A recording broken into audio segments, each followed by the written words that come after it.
property in the tray. All of it. Watch, laces, the ring, and whatever is in the left pocket you have already decided not to mention. Sergeant Reese Otway did not look up when he said it. He had said it 400 times. He said it the way a man reads a gauge. The woman on the other side of the counter set a plastic bag in the tray. It held one hair tie. That's it? That's it. He looked up then. 2,100 hours. A Monday in July. The intake room of a waterfront pre-trial confinement facility, 200 meters from salt water, and the whole building smelled of floor wax and cold coffee, and the iron in old pipes. Fluorescent light, painted cinder block, a counter worn pale in one spot where 30 years of hands had rested on it. She was 41. Dark hair pulled back tight. A paper intake suit 2 sizes wrong, the way they always were. No rank, no rate, no history on the board except a name. Reyes. Otway ran her paperwork with the speed of a man who did not need to read it. Lance Corporal Perry Vossen, 21, stood at the property locker and wrote the word, none 4 times in 4 boxes, and looked at the woman once, and then did not look at her again. Here's the schedule, Otway said. Lights at 0530. Chow at 06. Standing count at 2200 and again at 0600, and you will be at the bars for both of them. Welfare checks every 15 minutes all night. You will hear them. Do not talk to them. Understood? Everybody comes in here thinking they're the exception. He stamped something. 4 days from now, you'll know this schedule better than your own name. That's not a threat. That's just what the building does to people. Understood. 2 words. He waited for more. There was no more. He walked her onto cell block B himself, which he did not have to do, and which he did because the block was his. 11 cells, 2 tiers of concrete, 1 open corridor, a fixed post at the head with a desk, and a bank of panels, and a green light burning on the intercom board. Chain link on the stair. A window slot high in the far wall showing a rectangle of black water and 1 channel marker blinking red. She walked with her hands loose. She went through each doorway on the hinge side, where the door swung away from her body, and she did it the way a person breathes, without appearing to decide anything. And she counted. Not aloud. Her lips did not move. Her eyes struck each door in sequence going down the tier. 1, 2, 3, 4, and came off each one at the same interval, like a metronome running behind her face. In cell 11, a man lay on his rack, with his forearm across his eyes, and did not appear to be awake. Sergeant Milo Drager was 33 years old and 5 weeks into pretrial confinement, and he had been a corrections specialist for 11 of those years before he became a number on a board. He was awake. He watched her come down the tier. He watched her count. Cell 9. Steel door, 4-inch window, a rack, a stainless combination unit, a wall of painted block the color of wet sand. 2200, Otway said. At the bars. Every time. The door closed. The bolt went over with a sound like a wrench dropped on concrete. She stood in the middle of the cell and finished counting. 11 doors. 1 key ring. 9 keys on it. And the ring itself made a specific noise, a flat chime, when it swung against the sergeant's thigh at the 3rd step of every 4. 15 minutes to the first welfare check. At 2200 the tier lit, and the count began, and Reyes was half a beat slow to the bars. Half a beat. The width of a breath.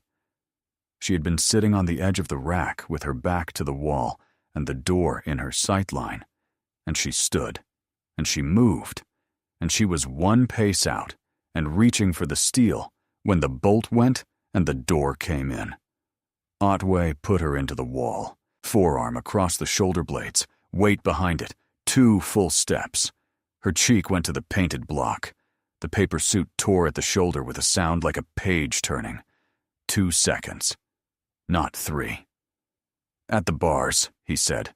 Close, level, not shouting. On the count, every time. Nod if that landed. She nodded. He let go.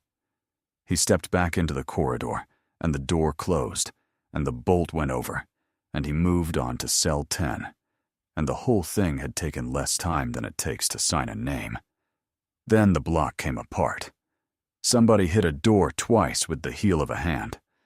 Somebody shouted a word that was not a word. Down at the far end, a man was on his feet yelling about cameras, and 2 cells over another man was laughing, high and wrong, the way men laugh in buildings where laughing is the only thing that costs nothing.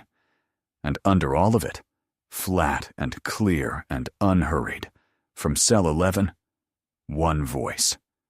Log that. Nobody logged it. Vossen was at the fixed post with his back half turned and his eyes on a form, and he had been in that exact posture for the entire 2 seconds, and he stayed in it while the block spent itself and went quiet, which took 90 seconds because it always took 90 seconds. Otway finished the count. 11 present. He wrote it on the board. In the same hand he wrote everything. Count complete. All present. No incidents. That entry was true. Every word of it was true. In cell 9, the woman got up off the wall. She straightened her shoulders. She put 2 fingers to her cheekbone and took them away and looked at them, and there was nothing on them because there never was. The block was painted. The paint did not break skin. That was not an accident either. She sat down on the rack. Her back found the wall. The door stayed in her sight line, and she started counting again. 11 doors, 9 keys, 15 minutes, 8 paces of corridor between the last camera housing and the corner, where the tier bent and the lens could not follow it. 2 seconds. Nothing had happened. That was the point. In this building, nothing had happened 11 times, and 11 men had gone home and told nobody, because there was no page anywhere with their name on it, and no ink anywhere that said otherwise. She lay back on the rack in the paper suit with the torn shoulder and looked up at the head of the tier, at the fixed post, at the bank of gray panels bolted to the wall beside the desk. The intercom board. Everyone in the building knew the intercom board was dead. There was a small green light burning on the bottom left corner of it. At 0400, the kid in cell 4 came apart. 19 years old. First night in custody. He had been holding it together the way 19-year-olds do, which is not holding anything, only postponing it. And at 0400, the postponement ran out. He got up. He started breathing at 3 times the rate a body can use. Then he put his forehead against the doorframe and began to knock it there, softly, over and over, which is worse than screaming, and every corrections man alive knows it. The watchstander on the floor did everything wrong, and did it fast. Sit down, Prescott. Sit down. Sit down! Which is the exact wrong instruction because a man in that state cannot hear a verb. Through the wall of cell 9, a voice, low, unhurried, pitched under the shouting instead of over it. Prescott. The knocking stopped for half a second. Feet flat on the deck, both of them, palms on your knees. A pause, the wet sound of a boy trying to pull air through a throat that had closed. In for 4, she said. 2, 3, 4. Hold for 4. 2, 3, 4. Out for 4. She did it 21 times. The kid got there on the 11th.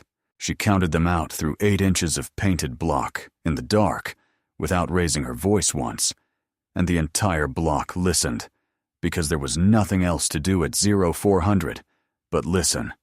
The watchstander came off the fixed post, fast with his keys already in his hand, and reached for cell 4. Escort position, the voice said through the door of cell 9, and get a second body on the tier before you open that door. The keys stopped.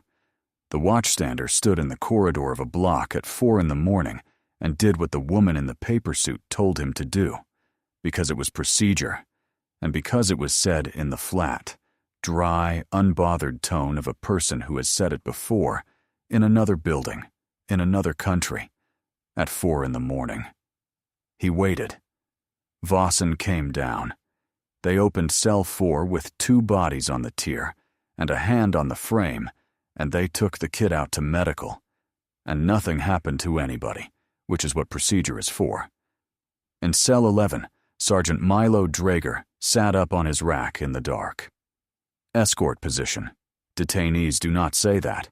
Detainees say, "Get off me, and I want my lawyer." They do not say, "Get a second body on the tier." He looked down the corridor at cell 9. At 04:15, the welfare check came through. Boots, key ring, that flat chime at the 3rd step of every 4. The watchstander walked the tier, looked in each window, and went back to the desk and made a mark. In cell 9, she counted. She had been counting since 2200, and she now had 6 hours of it, and the arithmetic said something specific. The welfare checks were logged every 15 minutes. They were happening every 40.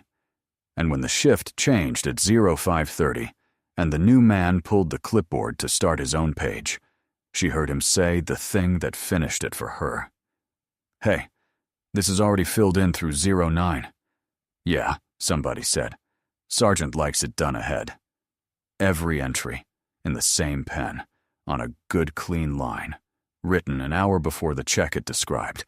Numbers. Always numbers. 11 doors. 9 keys. 40 minutes wearing the mask of 15. 90 seconds for a block to spend itself out. 2 seconds against a wall. She lay in the gray light with her eyes open and put them in order. At 0600 the standing count came, and she was at the bars before the bolt moved, and Otway looked at her for 1 extra beat as he passed, and something in his face was almost approval. "Learned fast," he said. "Yes, Sergeant." 3 words. He waited for more. There was no more. Behind him, from cell 11, a voice said quietly, not to anyone, "You've done this job." She did not turn her head.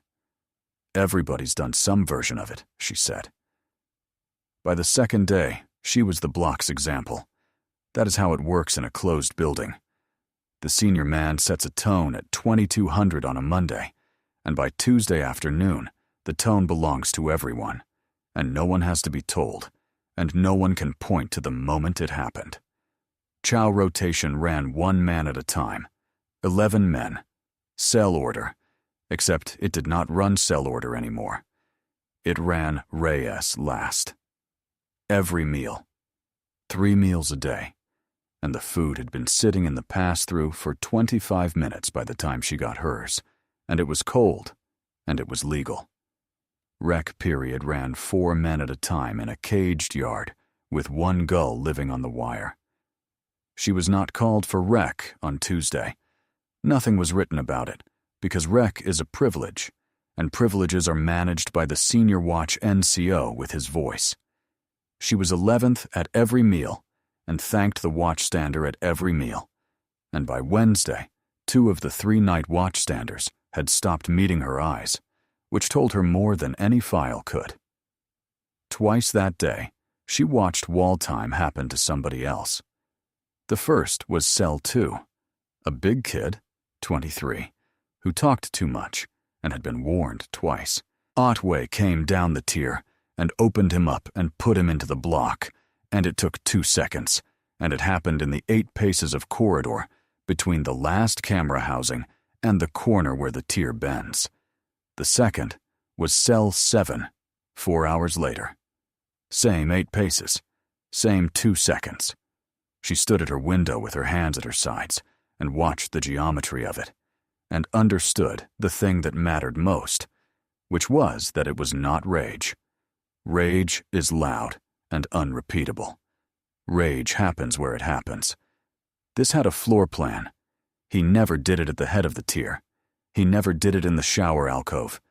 He never did it in the 11 feet in front of the fixed post. He did it in the 8 paces. Every single time. Because the 8 paces were the only place in Block B where a camera could not follow.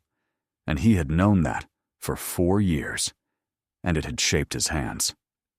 Wednesday afternoon, Otway stopped outside Cell 9. "You want to write something up," he said conversationally. "There's a form. Ask my lieutenant for one. He'll give it to you. Then he'll ask me what happened, and I'll tell him what happened. And then you and I will still both be right here tomorrow night." She looked at him through the 4-inch window. "That's not me being cruel," he said. "That's just arithmetic." He was not lying. That was the part that had been true for 4 years. He had never once had to lie. She counted the 8 paces at every meal rotation until she was certain of them. 8. She counted the camera cycle in the corridor by the sweep of the housing on the far wall. 90 seconds. And 90 seconds is not a long time, unless you know exactly when it starts. She had been doing this work for 11 years, and she had never once found the abuse in the paperwork. It was always in the space where the paperwork should have been. If you have ever watched something happen to somebody and known in the moment that nobody was going to write it down, subscribe to Honor Tales. This story is about the page that was never filled in. That night, Otway came off shift at 0600 and stopped outside Cell 9 on his way out, which was not on his route. He stood there for 11 seconds. She was sitting on the rack with her back to the wall and the door in her sight line, hands loose on her knees, breathing on a 4 count. And she did not look up at him, and she did not look away. In 4 years, he had put 9 men into the 8 paces, and every one of them had asked him for something afterward. A phone call, a form, a different cell, a reason. She had not asked him for anything. He went home and slept badly and did not know why. On day 3, she asked for her phone call. She asked for it at 1000 hours, standing at the bars of Cell 9 with her hands where they belonged, and she asked for it in the correct words. "Sergeant, I'm requesting my telephone call under the confinement facility standard. I haven't had one since intake." Otway stopped. There are 2 kinds of people who say, "under the confinement facility standard." One kind has been locked up enough times to learn the phrase the way a man learns a song. The other kind has written it. He turned around slowly. "You've been in before. I've been around. Around." He came back down the tier and stood in front of the door. "Where?" "Places like this." He looked at her for a long moment. The channel marker blinked red in the window slot at the far end of the block, 4 times while he decided. "No," he said. That was all. He did not argue with her. He did not explain. He did not tell her she had lost the privilege, or that she would get it tomorrow, or that the phones were down. He said no, and he walked away. And the log for that shift recorded a quiet morning on Block B. That was the whole architecture of the man, and she had just seen it work. A denial is a reviewable action. A denial goes on a page, and a page can be pulled, and a pulled page has a name at the bottom of it. So he did not deny her anything. He simply did not give it to her, which is a different verb. And no form in the United States Navy has a box for a verb like that. At 1400, they moved her to segregation. 2 watchstanders came for her. No hearing. No report. No board. Otway said the words, "disruptive conduct," out loud in the corridor, to nobody, in the tone of a man reading a weather forecast, and that was the entire process, and the process left no residue at all. Vossen carried her bedding. He was 21. He had been in the Marine Corps for 2 years, and in this building for 7 months, and he walked behind her down the stair, with a rolled mattress against his chest, and his jaw set like a man carrying something heavier. At the door of segregation cell S2, she stopped and turned and asked him one thing. She did not accuse him of anything. She had watched enough young men in enough buildings to know that accusation is a door closing. "What did you write?" she said. "On Monday, at 2200. Vossen looked at the floor. "Count complete," he said. "All present." "That's what happened," she said. "That's just not all of it." "Ma'am." He stopped. He heard himself say the word, and his face went white around the mouth, because there is no reason on this earth for a lance corporal to call a detainee ma'am, and he had done it anyway, and he did not know why, and it frightened him. He put the mattress down and left. Segregation was one flight down and 40 years older. Concrete floor, concrete rack, a slot of window at shoulder height showing black water and nothing else. 12 feet by 7. Cold, even in July, because the north wall backed onto the seawall. Outside the cell, on the corridor wall, the segregation tier's fixed post. A desk, a chair, a bank of gray panels, and a small green light burning in the bottom, left corner of the intercom board. She sat on the concrete rack with her back to the wall and the door in her sight line, and she counted. The first welfare check came at 15:35. The second came at 18:40. The third came at 21:50. 3 hours and 5 minutes. 3 hours and 10. The clipboard on the wall outside would say 15 minutes, every entry in the same pen, on a good clean line, written ahead. At 2200 Otway came down to the segregation tier for the standing count and stopped at the door of S2.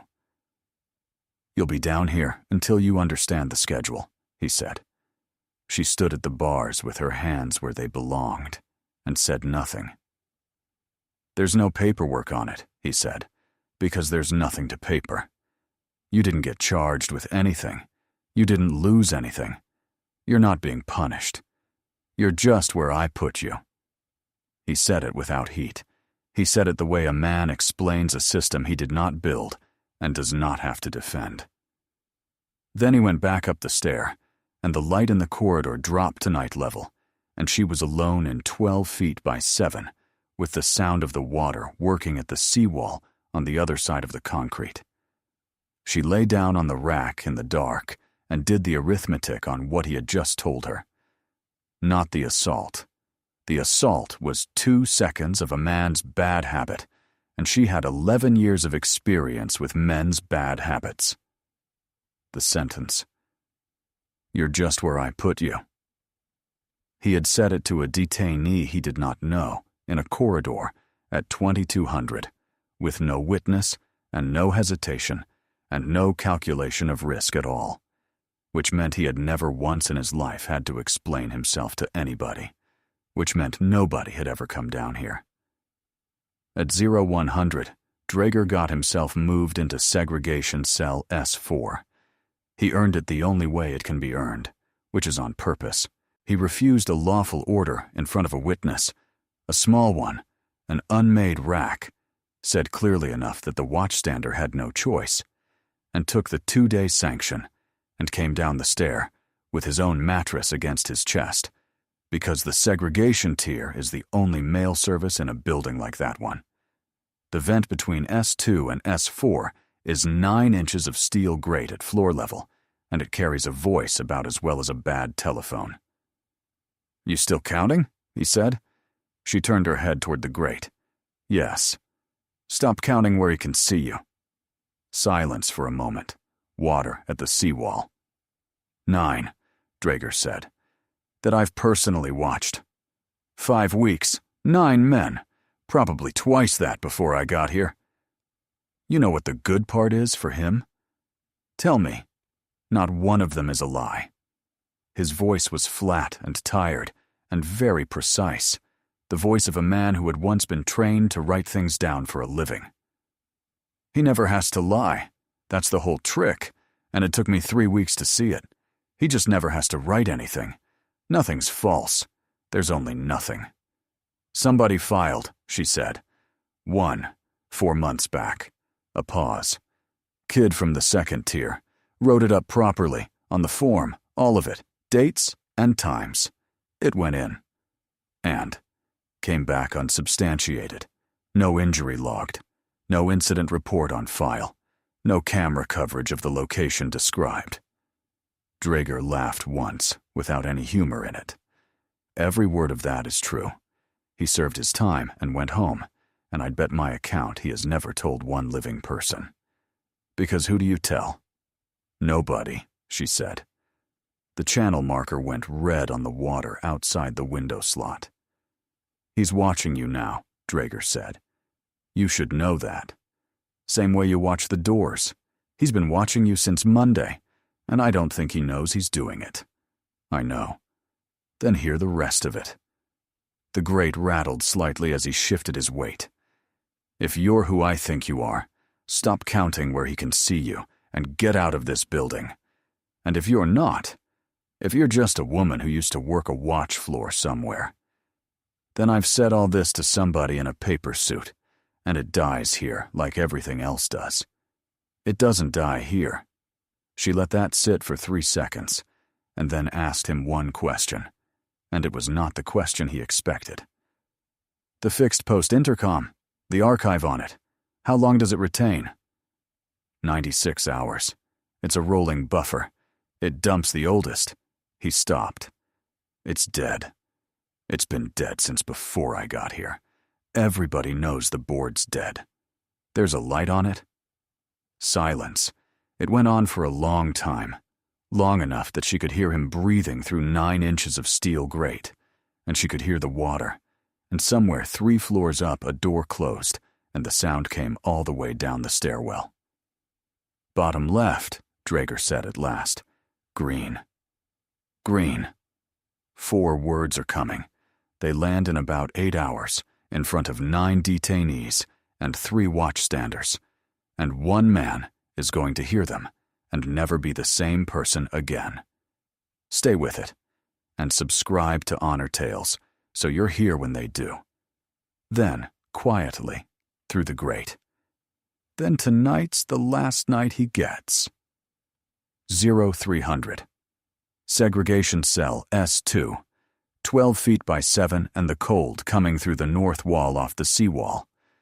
Her name was not Reyes. Her name was Adriana Solis.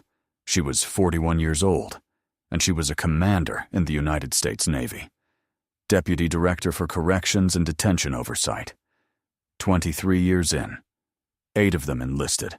A Master-at-Arms, 2nd class by 23, wearing the same badge as every man on the watch floor above her head, working the same 12-hour nights, learning the trade from the inside of the corridor rather than the outside of a report.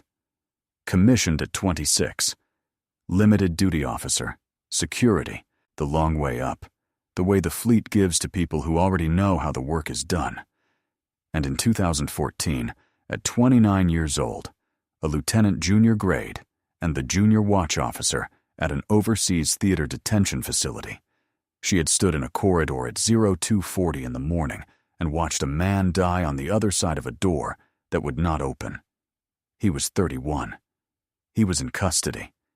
He was, 6 weeks later, determined to have been innocent of the thing he was being held for, which changed nothing about any of it.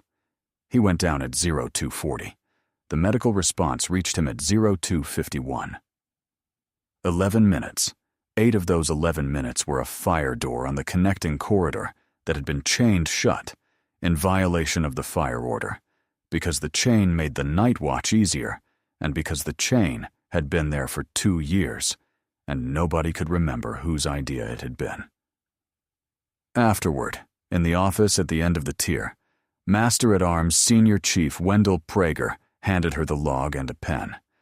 He was the best corrections man she had ever known. He had taught her the trade. He had covered for her twice in her first year, when she deserved it, and once when she did not. Response time, he said. Put 4 minutes. She looked at the page. It was 11. It was 11 because of a door, and the door is going to eat 11 people who had nothing to do with it. He was not angry. He was worse than angry. He was kind. You write it clean, and those 11 go home to their kids, and the chain comes off the door tonight, and never goes back on, and nobody has to be destroyed for it to happen. You write it true, and you'll spend the rest of your career explaining what you meant by it. And I am telling you now, Lieutenant, they will not forgive you. Not because you're wrong, because you're right in writing. He set the pen down on the desk. I'm not telling you to lie, Prager said. I'm telling you what it costs. Then it costs, she said. She wrote 11. She wrote the chain, and the 2 years, and the fact that nobody could remember whose idea it had been, which was the truest sentence on the page, and the one that did the most damage. What it cost? The tour. The next tour. 4 years of being the officer who was technically correct, a senior chief who never spoke to her again in 9 years, and who retired without answering her letter. What it bought? A fire order revision that went fleet-wide in 2015, and has been enforced in every confinement facility the United States Navy operates ever since, and no one alive outside a records office knows it exists. 11 minutes, written down. That was the whole of her. Everything after was a footnote to a page she had refused to write clean at 29 years old, in a corridor, at 3 a.m, in another country. She lay on a concrete rack in her own country 12 years later, in a paper suit with a torn shoulder, and let herself think about it for 90 seconds, and then stopped. Because there was one more thing, and it was already moving without her. Before she walked into this building, she had left a check-in protocol with Chief Warrant Officer 2 Bettina Farrow, 47, Regional Corrections Program Officer, the least sentimental human being Solis had ever worked beside. Every 96 hours. A phone call. Nothing else. And if the call did not come by 0800 on day 4, Farrow would not raise an alarm, and would not call the building, and would not ask anyone in it for permission for anything.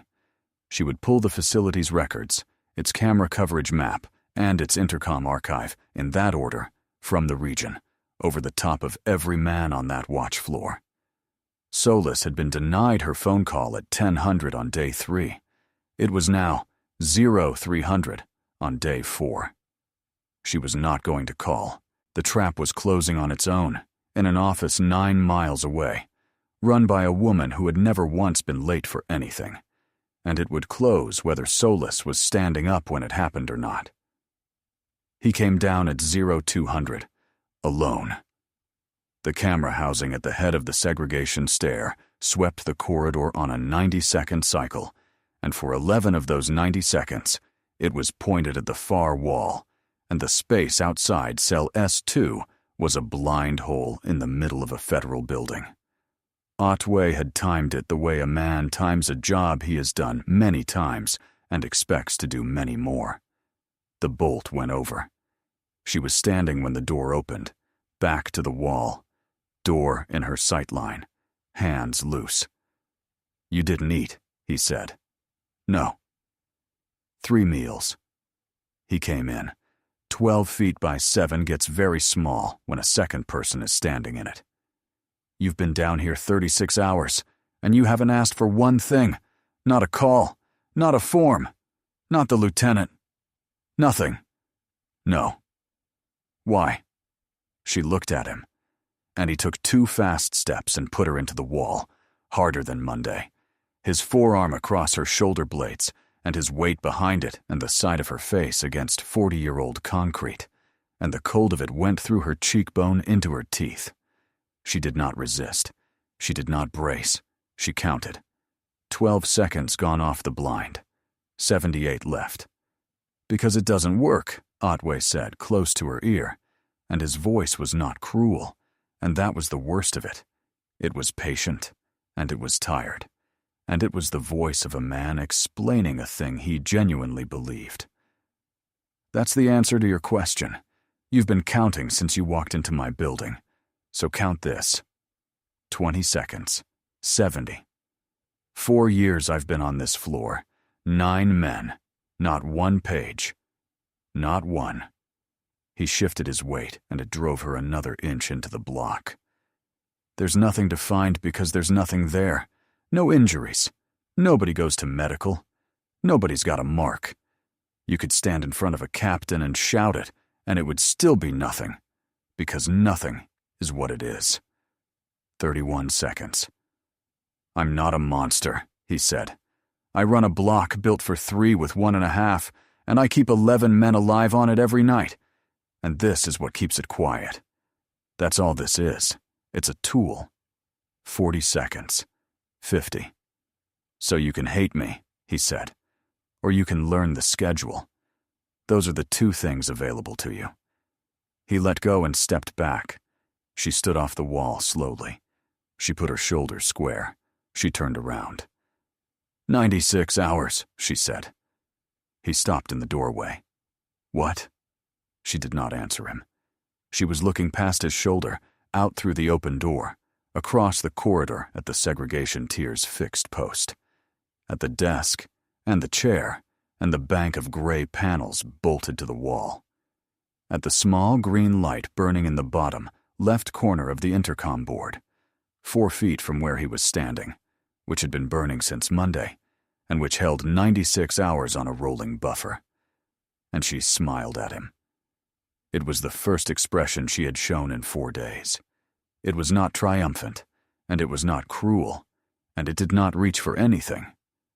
It was small, and it was almost kind, and it was the smile of a person who has just finished a long piece of arithmetic and found the number waiting at the bottom of it, exactly where she left it.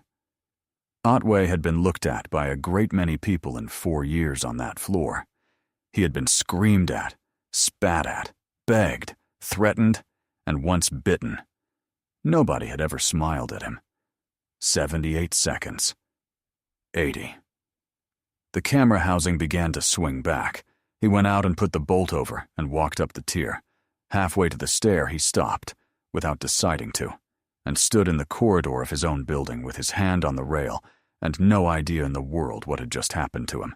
Then he went back to the fixed post and wrote nothing, because there was nothing to write. 0600. Morning count. Both tiers open. Otway worked the head of Block B with the count board in his left hand, going fast, the way he did everything, calling cells and marking the line. 11 up top. 4 in segregation, brought up for the formal count and standing at the rail below. Vossen was at the fixed post. 2 other watchstanders on the floor. 9 detainees at their bars and 4 at the rail. Gray light through the window slot. The channel marker had gone off with the sun. Cell 9, Otway said, and then remembered, and marked the line differently, and went on. He got to the rail and started down it. Segregation 2. Present, she said.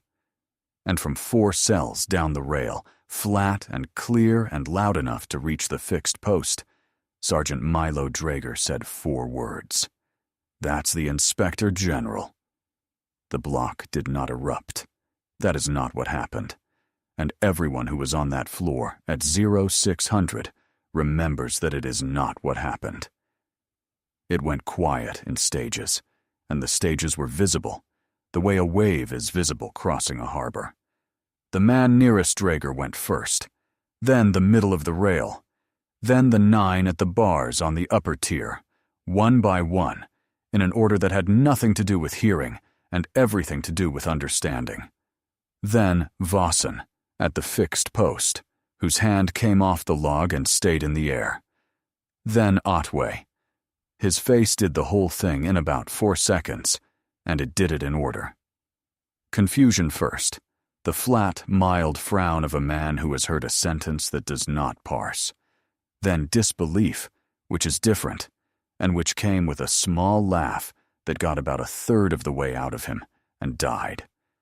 Then recognition, which is the moment the arithmetic runs, and the arithmetic in Sergeant Reese Otway's head at 0600 on the 9th of July ran like this. The phrase under the confinement facility standard and escort position, and get a second body on the tier. and a woman who never once asked him for anything, and 36 hours in segregation, and no paper, and 96 hours, and a green light on a board everyone knew was dead. And then the fourth thing, which does not have a good name. The count board was still in his left hand. Nobody saluted. There was no formation. Nobody came to attention, and no senior officer walked through a door at the right moment, and no one in that building said a call sign, because she did not have one and never had.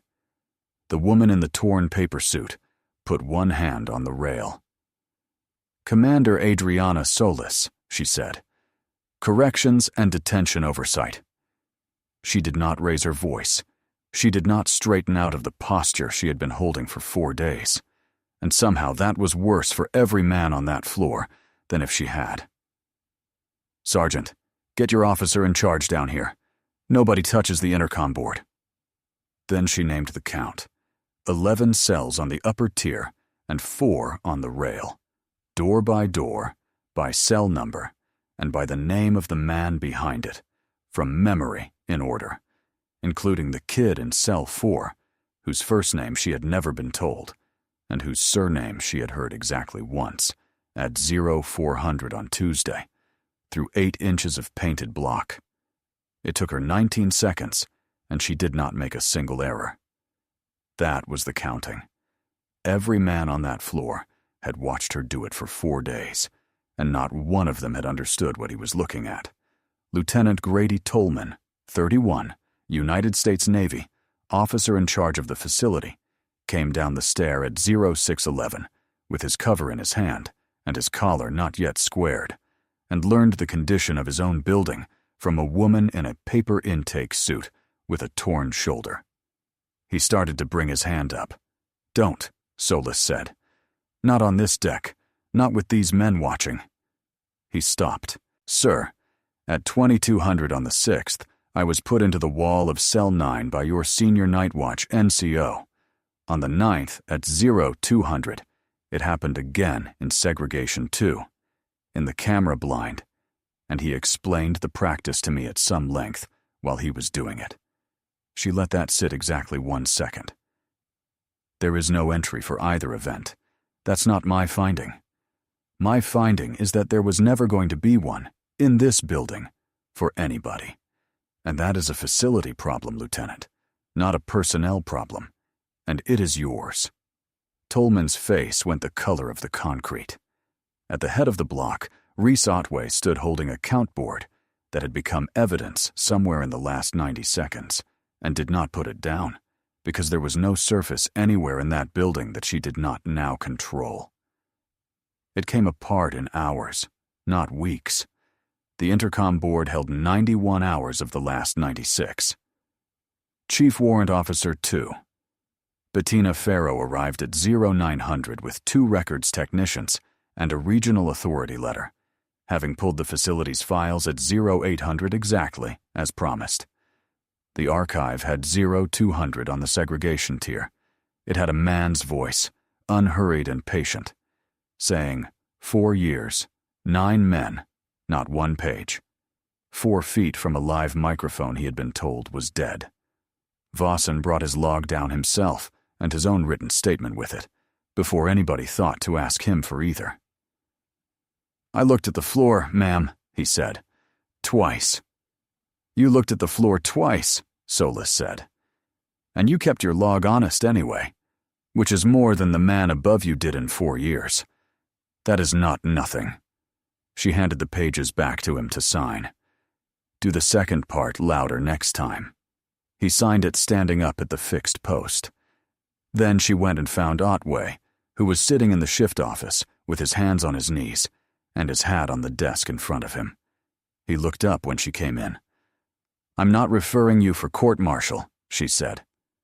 He stared at her. "You told me there was nothing to find." She stayed in the doorway. "You were right.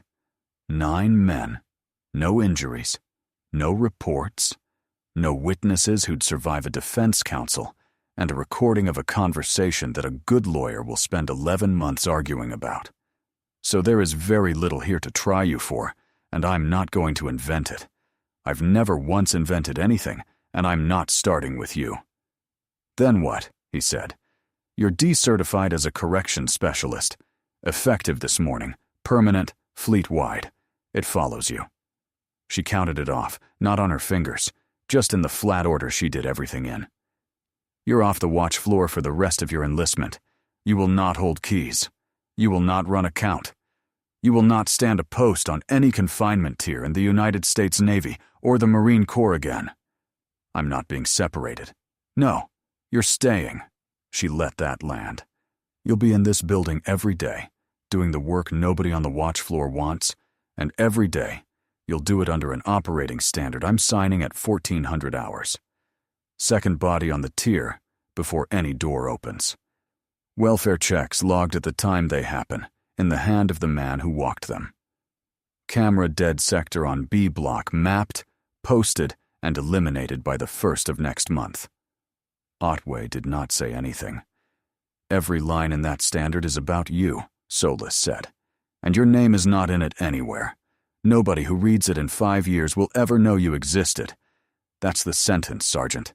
You're going to spend 4 more years obeying rules that were written about you by somebody you were sure was nothing." She left him with his hat on the desk. Milo Drager's separation packet came off the shelf that afternoon, because his statement had finally been taken properly, at the time he gave it, by somebody who wrote it down. "You could have told me on night 1, he said. "I could have. Why didn't you?" "Because then you'd have been a witness who knew," Solis said. "Now you're a witness who noticed. That's the difference, and it's the entire case. If you've ever been written off by people who should have known better, subscribe to Honor Tales. This is where every story on this channel ends up." At 0600 the next morning, she signed out at the same desk she had been booked in at, in her own uniform, as herself. Vossen was on the property counter. He put the plastic bag in front of her, one hair tie. "That's it," he said, and then heard it, and went red. "That's it." She handed Lieutenant Tolman 2 pages on her way out. Not a report. The report would take 6 weeks and would go somewhere neither of them would ever see. 2 pages of correction plan, written in pen, in a hand that never once lifted off the line. "The chain on your rear stair fire door," she said. "Take it off today, not next week." "Ma'am, that's been on there since—" "I know exactly how long it's been on there," Solis said. "Take it off today." Outside, the sun was up over the channel, and the water was doing the thing water does at that hour, moving all in one direction and looking like it isn't moving at all. A gull sat on the wire above the wreck cage where it lived. She got into the car. The list on the seat beside her had 11 more facilities on it, and the one at the top of it was 3 hours north and considerably worse than this one. She did not look back at the building. She had never once found it useful to look back at a building. Every soldier carries a story that few ever hear. Listen with your heart. Thank you for staying and watching. Subscribe to Honor Tales for more.